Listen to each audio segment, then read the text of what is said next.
Espace TV, le 22h.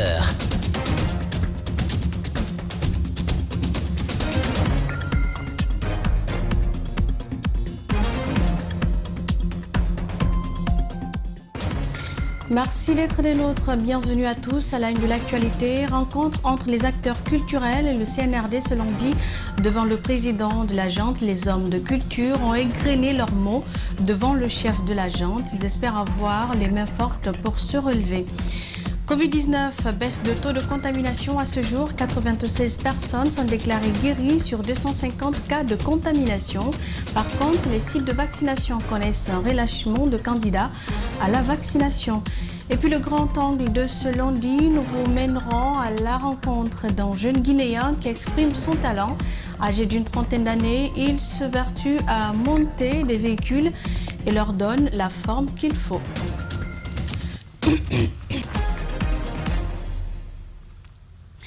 Bonsoir à tous. Concertation entre le CNRD et les forces vives. La presse aussi a fait part de ses propositions. Ce lundi, de grandes annonces sont faites et si certains journalistes se disent satisfaits, d'autres par contre non. Le point avec Mamadou Bouleri Diallo et Aliouba. Le colonel Mamadi Doumbouya invite la presse à œuvrer dans la démocratisation du débat sur la transition. Il insiste sur la responsabilité des journalistes dans le traitement de l'information. Yamoussa Sidibé, ancien directeur général de la RTG, dit que le journaliste doit garder sa dignité en toutes circonstances. Mais quelle que soit la période, nous devons pratiquer, exercer ce métier avec responsabilité. Quelle que soit la période, nous n'accompagnons personne, nous observons et nous rendons compte. Dans cet exercice, nous devons le faire dans le strict respect de l'éthique et de la déontologie. C'est-à-dire nous resterons nous-mêmes, quelle que soit la situation. La liberté d'expression, oui, mais dans le strict respect de la loi, ajoute le président de la GIPEL. Ça veut dire que nous devons continuer à informer, mais en toute responsabilité et surtout de faire en sorte que l'unité nationale soit préservée. Parce que, il faut se le dire, cela a été aussi mentionné en gras. Le représentant des techniciens audiovisuels de Guinée a eu droit à la parole. Kémou Mansaré parle du quotidien des hommes de l'ombre. J'ai attiré son attention sur les conditions dans lesquelles les techniciens travaillent. Ils sont au début et à la fin de tout, mais ils sont aussi à la risée et dans une misère indescriptible.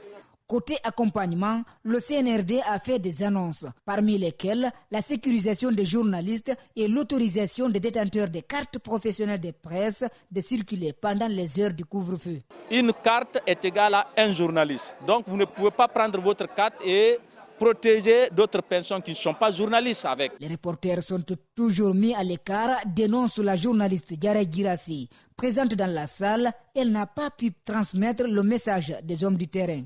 C'est professionnellement malhonnête de s'asseoir devant le président sans pouvoir lui dire que la plupart des reporters guinéens n'ont pas, même le SMIC, n'ont pas de contrat de travail et ne sont pas immatriculés à la Caisse nationale de sécurité sociale. Et c'est vraiment révoltant parce qu'on a vu même des reporters qui sont tombés sous le coup des balles ici. Comme toujours, seule la RTG a eu accès à la salle et elle ne diffuse pas en direct pour permettre aux autres médias de capter la communication du colonel Mamadi Doumbouya.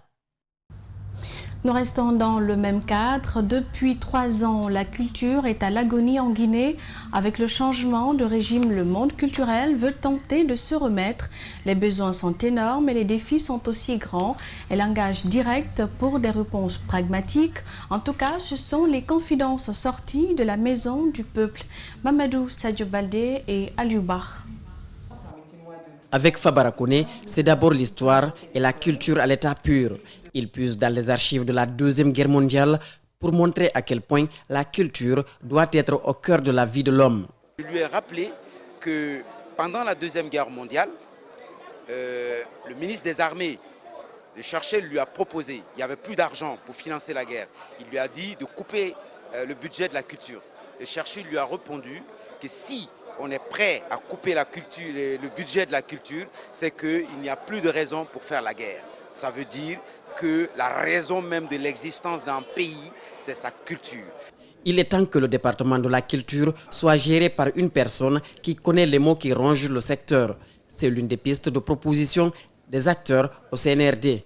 Les hommes de culture ont demandé que le prochain ministre de la Culture qui va être mis soit issu du secteur culturel, soit quelqu'un qui connaît le mal culturel, soit quelqu'un qui connaît ce secteur et que ce ne soit pas un politique qui puisse venir parler de politique culturelle sans savoir de quoi il parle et prêcher dans le désert. La reprise des activités culturelles dépendra du niveau de vaccination des citoyens. Les acteurs culturels pourraient jouer un rôle pour accélérer le processus. Le CNRD pour justement communiquer avec les populations pour que le taux de vaccination soit élevé.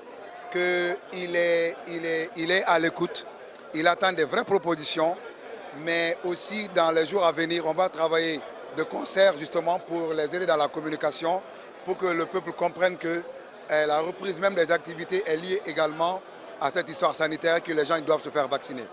Le ministère de la Culture a pris part aux échanges. Malik Kébé sort satisfait des discussions. C'est qu'avant même de lever la séance, il a demandé sur le champ qu'un cadre de concertation soit créé afin de permettre aux opérateurs culturels de parler d'une même voix. Le patron du CNRD s'est dit satisfait des interventions pointues et attend par écrit les pistes de solutions avant d'inviter un accompagnement aux hommes de la culture à la transition. Les producteurs, comme tous les autres acteurs, ont vécu des moments difficiles. Lama Sidibé se souvient d'un voyage au Burkina Faso. Amadou Diallo appelle à la création de l'industrie culturelle en Guinée. Ils sont au micro de nos reporters. Pouvoir bien la valoir à l'extérieur. Donc, pour nous, la diaspora d'abord, on s'est dit là-bas, l'industrie musicale guinéenne n'existe pas, il faut la créer. Donc aujourd'hui, on a évoqué dedans les attentes que nous attendons du gouvernement et des propositions.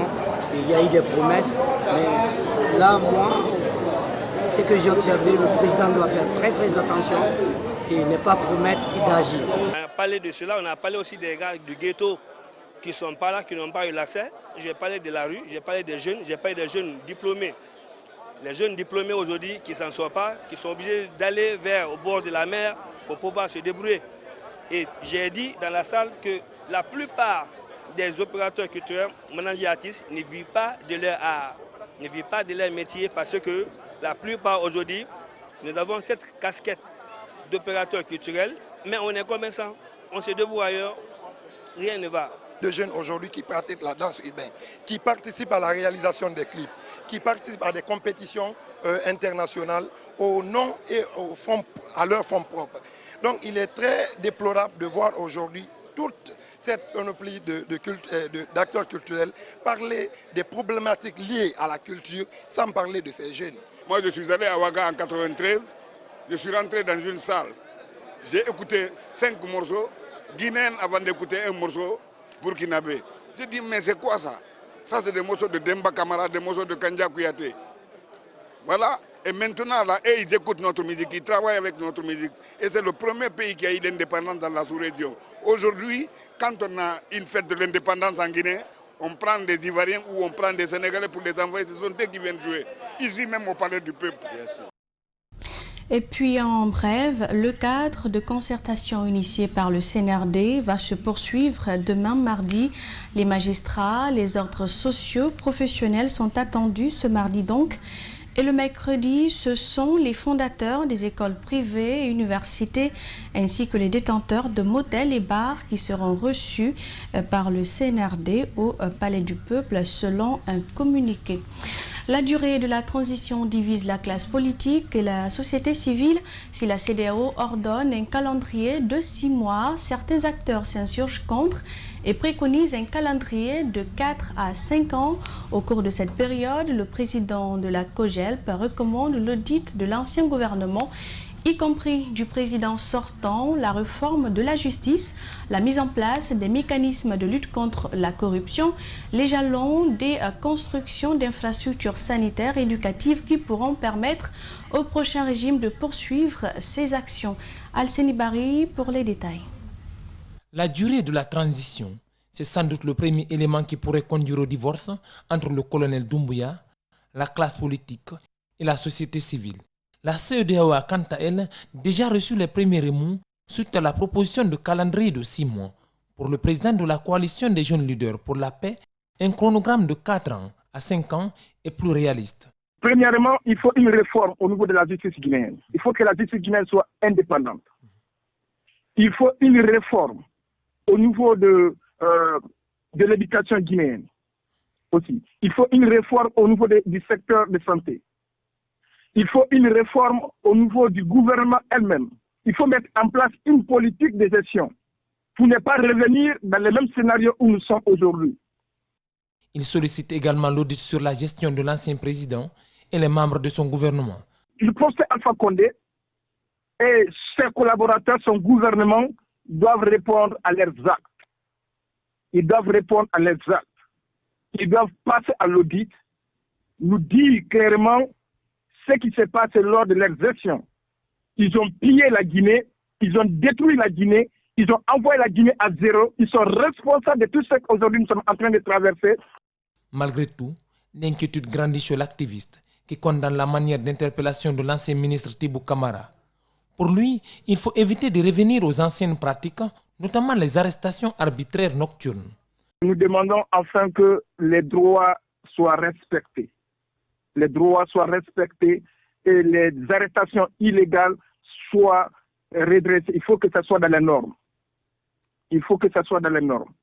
Par ailleurs, il invite les nouvelles autorités à éviter le deux poids deux mesures en condamnant l'accueil des membres du FNDC et au même moment organiser des concertations où les mesures barrières sont foulées aux pieds. Nous restons dans le même cadre. La Guinée est en période transitoire depuis le renversement du pouvoir d'Alpha Condé. De 2010 à nos jours, plusieurs violations des droits de l'homme ont été constatées et sont restées impunies. Avec l'avènement de la junte au pouvoir, la coalition guinéenne pour la Cour pénale internationale sort des dossiers se trouvant sur sa table. Elle interpelle les nouvelles autorités à mettre l'accent sur la justice durant leur gestion du pays. Le compte-rendu de Malik Sangana Camara. En 2010, le peuple de Guinée était nourri d'espoir et plein de rêves de voir une Guinée nouvelle où le respect des droits de l'homme, des lois de la République, de la justice sera un principe sacro-saint. Alpha Condé a l'épreuve pour 2 mandats. Le pays connaîtra une crise sans précédent suite à la remise en cause de l'ordre constitutionnel, déclare la coalition guinéenne pour la Cour pénale internationale. Durant tout le règne de celui-ci, la Guinée connaîtra plusieurs violations des droits de l'homme consécutives aux tensions sociopolitiques dans une impunité totale accordée aux présumés auteurs et leurs complices. On peut citer, entre autres, les massacres de Zowota, Womé, Kalapay, la répression dans les quartiers de Amdalaï, Kagbele, les casses de maisons de Kapororaï, les arrestations et détentions de citoyens opposés au projet de changement constitutionnel et au 3e mandat pour M. Alpha Condé. Les victimes de ces exactions à la quête de la justice ont saisi les juridictions compétentes du pays et des juridictions supranationales. La CGCPI, elle, dit avoir reçu une dizaine de plaintes. À l'époque, difficile, voire impossible que les procédures aboutissent contre les bourreaux de ces crimes. Les tortures de Hamdallah de 2010, c'est encore à Dixine, on avait commencé à juger. Il y a beaucoup de dossiers engagés à Conakry. À l'époque, nous avions des obstacles juridiques devant nous. C'est-à-dire qu'on n'avait pas d'abord une haute cour de justice vers laquelle on pouvait partir pour déposer une plainte. Un nouvel espoir renaît chez ces défenseurs des droits de l'homme après le renversement du pouvoir d'Alpha Condé par la junte militaire. Le conseil essentiel qu'on peut donner aux nouvelles autorités, le Comité national pour le développement, c'est le respect des lois de la République.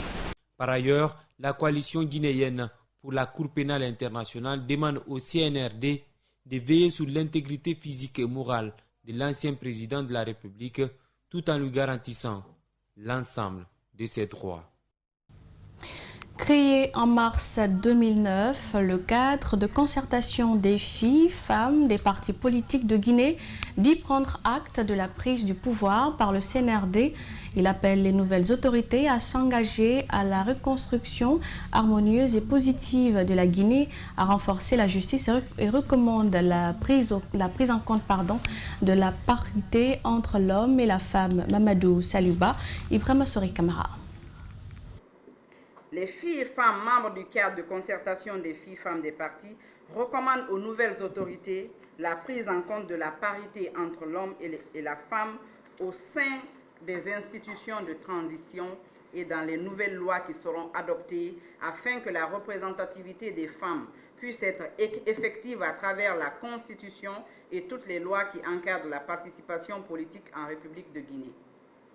Les filles et femmes membres du cadre de concertation réaffirmons notre attachement à la préservation de la paix, de l'unité nationale, à la sauvegarde de l'intégrité physique et morale du président sortant, le professeur Alpha Condé, et au respect des libertés fondamentales, à l'état de droit, à la protection des personnes et de leurs biens et à la justice pour tous. Pour garantir ces droits et libertés, le CCF-PPG exprime sa volonté et sa disponibilité à collaborer avec les nouvelles autorités et avec l'ensemble des acteurs et partenaires pour le retour d'un climat de paix et l'instauration d'une démocratie durable en République de Guinée. Après le renversement du régime Condé, les nouvelles autorités ont donné des instructions fermes pour la reprise des services publics. 2 semaines après, nos reporters Mamadou Kalisso et Alseni Kamara se sont rendus à la douane et aux impôts. Suivez leur constat. À la direction nationale de la douane, le service ne s'est pas interrompu. Dès le lendemain du putsch, les activités ont repris, selon une source bien introduite. Une information confirmée par des transitaires rencontrés dans la cour et venus traiter leur dossier.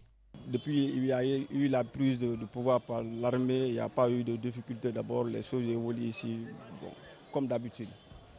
En tout cas, il n'y a pas eu de problème d'abord avec nous, avec les douaniers. Pour le moment, il n'y a pas eu de problème. Depuis ce jour-là jusqu'à présent, ça travaille. Le travail n'a jamais arrêté à la douane. On travaille à merveille. Les chefs aussi sont en place. Les dossiers sont dans les paraffeuilles, ça signe, il n'y a pas de problème. Le service continue normalement, il n'y a pas eu de rupture, rien n'a été bloqué. On est là, on évolue. Ces derniers temps, avec la digitalisation, le service s'est beaucoup amélioré, selon ces transitaires. Avec l'amélioration de la douane, le dédouanement c'est un peu facile maintenant parce qu'il y a beaucoup de choses en ligne. On paye en ligne, on paye quittance en ligne. Maintenant c'est informatisé, le système est bon. Quand même, ça évolue petit à petit. À la Direction nationale des impôts, même constat. Les dossiers sont traités avec sérénité et promptitude, explique ce cadre du ministère de l'enseignement technique. Moi, je suis venu ici le vendredi pour prendre une immatriculation pour notre département. Je suis venu, dès que je suis venu, ils ont fait le tirage et ils m'ont dit de venir prendre après la signature, dès après la signature du dossier.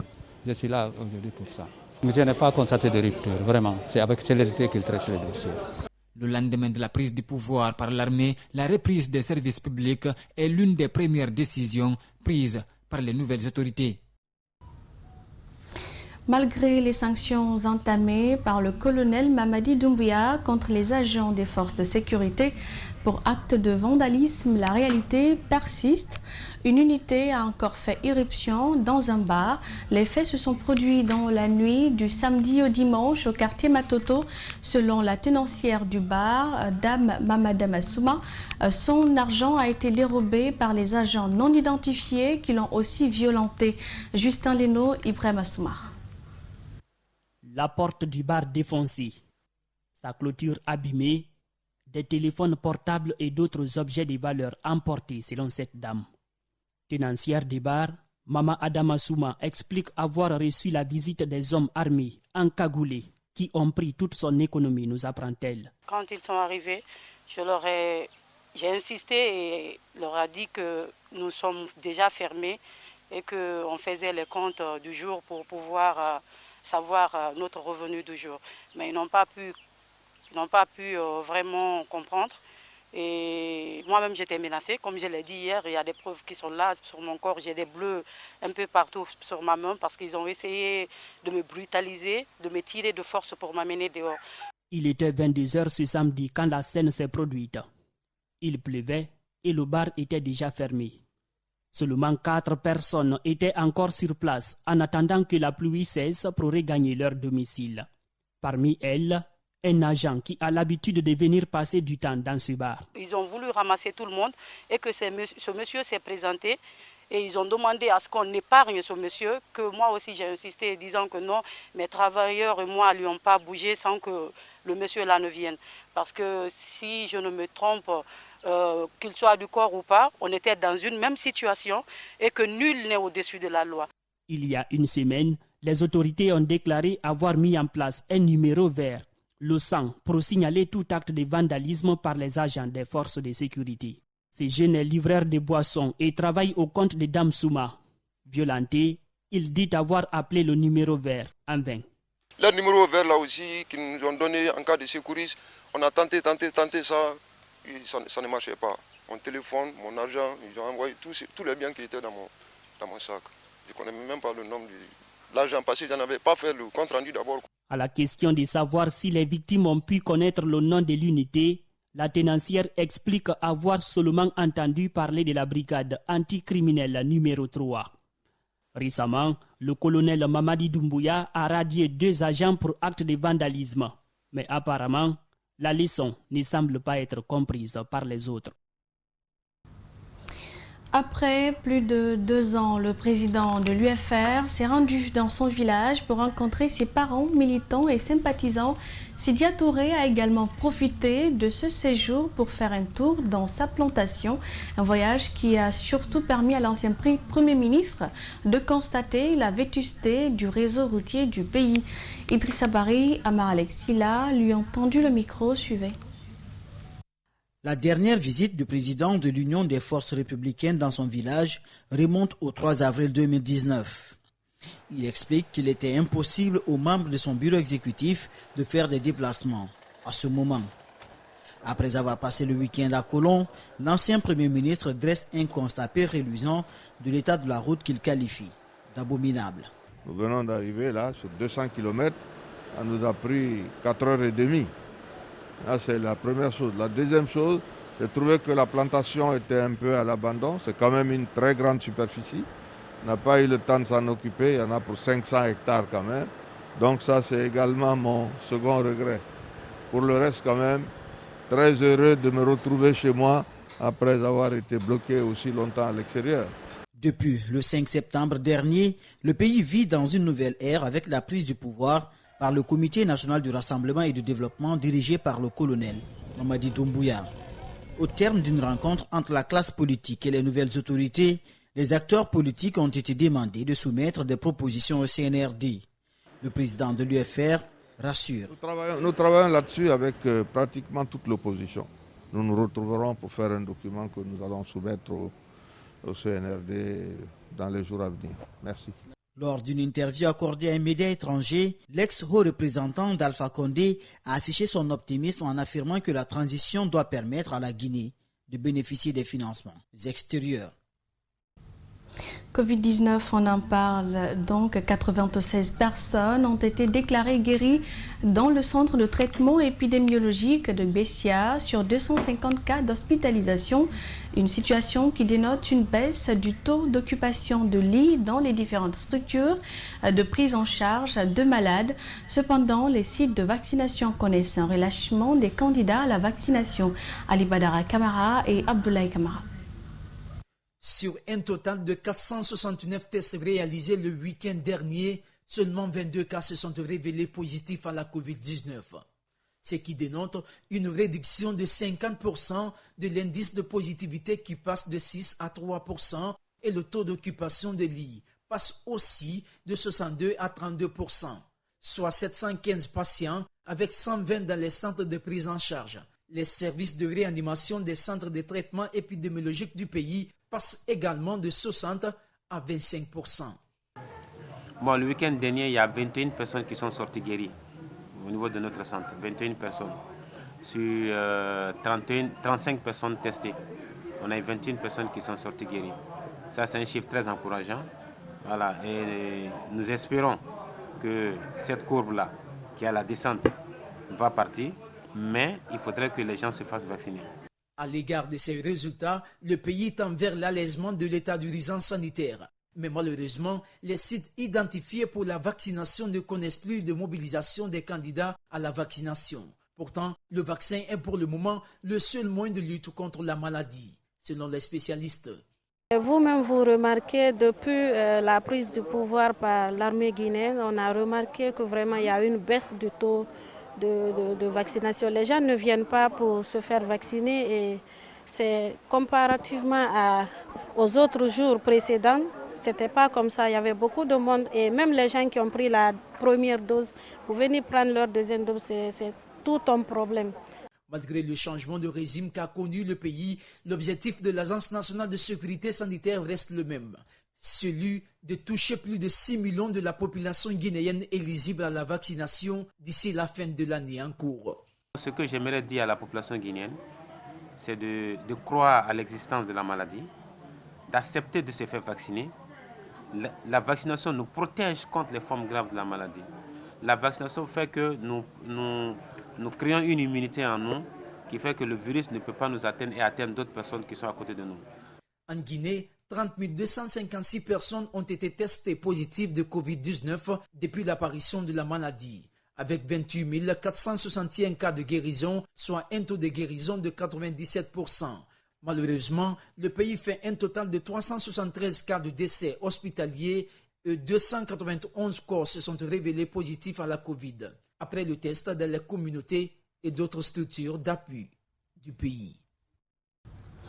27 acteurs sociaux, économiques, de développement et élus locaux de la sous-préfecture de Tonyefili viennent d'entamer une formation axée sur la gestion des budgets communaux et le renforcement de leurs capacités. Cette initiative du projet Agrem vise à outiller ces acteurs locaux sur la mobilisation et la gestion des fonds communautaires. Après une première journée de travail, les participants se sont félicités de la pertinence des thèmes débattus. Reportage Omar Sori Kamara, Salifou Lifo Sissé. Kifinda, l'un des districts de la sous-préfecture de Tonyefili, composé seulement de 4 secteurs. Sa population est estimée à plus de 1750 habitants selon les autorités locales. Dans cette collectivité, la scolarisation des enfants et leur suivi donnent du fil à retordre aux responsables des familles. C'est à Tonyefili qu'il étudie. On nous avait promis une fois un collège de proximité à Kanteli, mais ça n'a pas couléché. Qui vous avait promis? C'est l'État qui nous avait promis. On avait même envoyé l'ingénieur comptable qui était venu mesurer le domaine. Mais on ne sait pas qu'est-ce qui a bloqué ce travail-là. Ça fait presque 5 ans comme ça. Ça n'a pas couléché. La culture du riz, l'extraction du sel et la pêche artisanale sont entre autres des activités menées par ces habitants depuis des générations. Malgré la potentialité de ces ressources naturelles, l'attente des citoyens est loin d'être satisfaite.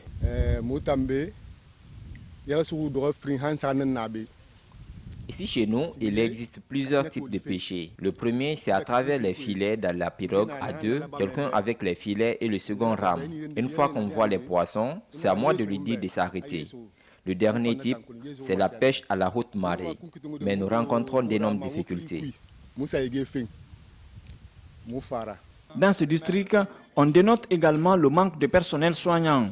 Les habitants font souvent un long périple pour se rendre dans un service sanitaire. On avait bénéficié d'un hôpital ici. Les Blancs qui sont là, alors là, ils ne sont pas là. Depuis que la Covid-19 a apparu, ils sont retournés. Ce sont eux qui nous avaient donné un hôpital ici. Mais jusqu'ici, l'hôpital là n'est pas fonctionnel parce qu'on n'a pas vu un personnel. Le s'est battu, il y a tout là-bas. Les congélateurs, c'est auprès de l'école là-bas. Ils ont même envoyé des panneaux, ça y est là-bas, mais ça ne fonctionne pas. Pour le représentant de la jeunesse de ce village Baga, ils ont un manque criard d'infrastructures de base. une maison des jeunes et un terrain de foot préoccupent en premier lieu cette couche juvénile. On est au terrain de Kifinda comme ça. Sur le plan footballistique, d'abord on a une énorme difficulté. Kifinda n'a pas de terrain et on lance l'appel, en tout cas au niveau du gouvernement, d'avoir pour venir en aide, de nous aider. Ça nous fera beaucoup de plaisir parce que ici, ce stade a été fondé en 1997 d'après les tournois Baga. Kifinda, l'un des villages Baga de la région de Boké, est à majorité cultivateur.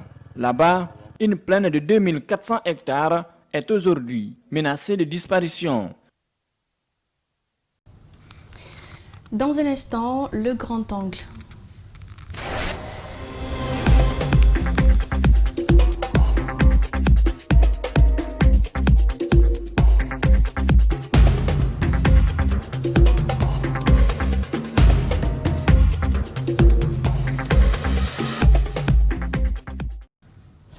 Incroyable mais vrai, Alseni Diallo, un jeune âgé d'une trentaine d'années, a pensé à fabriquer un véhicule hors du commun au quartier d'Ankar, dans la commune de Dixine.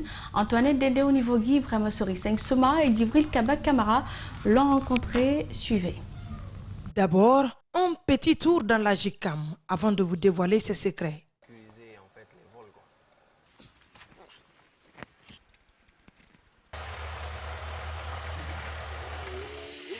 Voilà, là on roule en régime haut, c'est là que ça se voit. Là on est dans des conditions difficiles. Alors, tout est venu l'idée de... À vue d'œil, on a l'impression d'être dans un véhicule venu tout droit de l'Europe. Mais non, ce véhicule est bel et bien conçu, ou plutôt pensé dans le quartier d'Onka, en banlieue de Conakry. Une Niva Lada complètement dépiécée, puis transformée en un véhicule de marque Made in Guinée. Cette idée m'est venue naturellement. Je l'ai dit depuis au tout début, j'ai toujours voulu transformer donc, mon propre véhicule. Et voilà, aujourd'hui, donc j'ai réussi à faire celui-là. À la base, en fait, avant de transformer proprement dit tel quel, à chaque fois que j'ai acheté un véhicule, j'ai eu à le personnaliser. Donc j'ai eu à le transformer à mes goûts. D'où, la plupart du temps, dès qu'on passe pour quelqu'un qui me connaît, il se dit « Ah, ça c'est le véhicule d'Alseni ». Parce qu'ils savent à peu près c'est quoi mes goûts. Son fabricant, le voici. Un jeune, âgé d'une trentaine d'années et père de 4 enfants. Alseni n'a jamais suivi une formation électromécanique, mais possède d'un génie créateur qui lui a tout de même permis d'aboutir à ce résultat. Je ne suis pas du tout mécanicien en fait, je suis autodidacte sur tout ce qui est lié à la mécanique, tout ce qui est lié à l'électricité auto, tout ce qui est lié à la tôlerie. C'est vraiment par passion en fait que je l'ai appris dans le tas et aussi avec les vidéos tutos sur internet. Donc c'est hyper important en fait pour moi d'avoir suivi donc, ces vidéos, d'avoir suivi les gens. Un jeu d'enfant qui va ensuite devenir une passion. Bricoleur, Alseni est aussi téméraire et persévérant. Son véhicule est le cocktail de plusieurs marques et c'est ce qui ne cause d'ailleurs aucun danger selon le maître bricoleur. C'est pas un problème en fait. Vous savez aujourd'hui par exemple, je vous donne juste un exemple. Vous prenez la marque SsangYong par exemple. SsangYong c'est une conception SsangYong mais c'est un moteur Mercedes qui est dedans. D'accord ? Vous avez d'autres véhicules d'autres marques qui se retrouvent avec un moteur BMW fait par des concessionnaires. La plupart des avions aujourd'hui, ce n'est pas Airbus qui fait le moteur, c'est Rolls-Royce qui fait par exemple le moteur qui est dedans. Voilà, ça c'est pas un problème. Le truc c'est qu'il faut juste que ça soit homologué, que ça soit dans les normes sécuritaires. Voilà. Alseni est un curieux. Son amour pour les gros véhicules date de belle lurette. Jouer avec les outils, trouver des solutions à tout est devenu son passe-temps favori. Pendant des mois, il a mis un trait sur tout ce qui est week-end et congé. Des risques, des moqueries et des contraintes, Alseni a surmonté tous les obstacles. Donc c'est vrai que ce n'est pas évident. Comme je disais, je n'avais pas beaucoup de temps pour moi. J'ai dû sacrifier donc, mes week-ends pendant plusieurs mois. Donc, les week-ends, j'étais concentré sur mon boulot. Je n'arrivais pas trop à avoir même mon propre temps. Plusieurs mois de concentration et une récompense. Aujourd'hui, dans les rues de Conakry, il ne passe jamais inaperçu au volant de sa GICAM noire-grise qui suscite beaucoup d'intérêt et fait le buzz sur les réseaux sociaux. Ah bah oui, là je me la pète, mais grave. Non, je rigole. Mais justement, c'est ça l'idée en fait, c'est de se faire plaisir, c'est de se lâcher. Et puis voilà, j'ai fait quelque chose qui est à mon goût, qui me plaisait. Je pense aussi que ça plaît pas à pas mal de gens. Puisque souvent quand je sors, on m'interpelle, on me demande où est-ce que j'ai eu ce véhicule. Il y en a qui croient même pas en fait que je l'ai fait. À la limite, parfois je sors les photos, je leur montre. Parfois c'est pas grave quoi. Alseni exécute à domicile des services privés de ses proches. J'ai aussi des connaissances en fait qui m'envoient leur véhicule. Ben, vous verrez par exemple ce véhicule juste derrière vous là, il n'est pas à moi. Avec son savoir-faire, son esprit fouineur, beaucoup de ses amis restent surpris par la qualité et la finalisation de son véhicule. Depuis que j'ai vu ce véhicule, j'étais vraiment surpris. Je suis dépassé par l'ingéniosité de son fabriqueur. On est tous fiers de ce résultat. Moi déjà au départ je ne croyais pas. Quand il est venu avec la voiture, moi et sa femme on se moquait de lui, on dit ah tu allais jeter de l'argent. Mais au fur et à mesure qu'il a pris soin de la voiture, il a commencé à faire les transformations. On s'est dit, ça là, ça peut être une histoire. Robuste et praticable sur toutes les routes, le véhicule est doté d'une option 4x4, ce qui permet d'ailleurs à son concepteur de s'offrir plus de plaisir. Voilà, en termes de stabilité, elle tient bien la route parce que j'ai des roues quand même plus larges, donc beaucoup plus stables. Voilà, la suspension également. Elle est conçue, de sorte que ça soit stable, sachant que ce sont des pièces quand même que moi-même je n'ai pas fabriquées, qui sont homologuées. J'ai juste fait un combinage. Mais pour réussir ce pari, Alseni n'a pas lésiné sur les moyens. 50 millions de francs guinéens, c'est la somme qu'il a investie pour mettre à pied ce véhicule, presque unique à son genre. C'est vraiment de la peinture normale. Ce qui fait sa particularité à mon sens, ce sont les paillettes rouges en fait que j'ai eu à mettre dessus. Les paillettes rouges et noires. Alors qu'est-ce qui fait qu'elle ne se gratte pas si facilement? C'est justement la façon dont ça a été mélangé. C'est juste le mélange, c'est pas un produit particulier que j'ai. Comme je disais, il y a la peinture de base, qu'on appelle la base. Après, tu as le durcisseur, le diluant et le vernis qui ont tous été mixés dans le même bocal. Sinon... Comme on aime à le dire, au bout de l'effort, il y a la réussite. Alseni peut enfin être fier de son œuvre. Quand je suis dans ce véhicule, je pense juste au vent qui traverse, donc qui frappe mes yeux, qui traverse, disons, ma coiffure. Et puis voilà, je me sens vraiment free parce que je me dis, voilà, ça c'est moi qui l'ai fait. Ça c'est mon œuvre. Ce véhicule n'est pas à vendre. Il va permettre dorénavant à son bricoleur de faire des week-ends en compagnie de sa petite famille.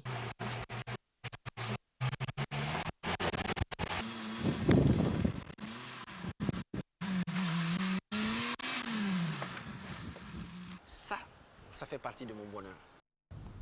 Et voilà, quand l'ingéniosité opère. C'est la fin de cette édition. Merci à vous de l'avoir suivi et bonne soirée sur Espace TV.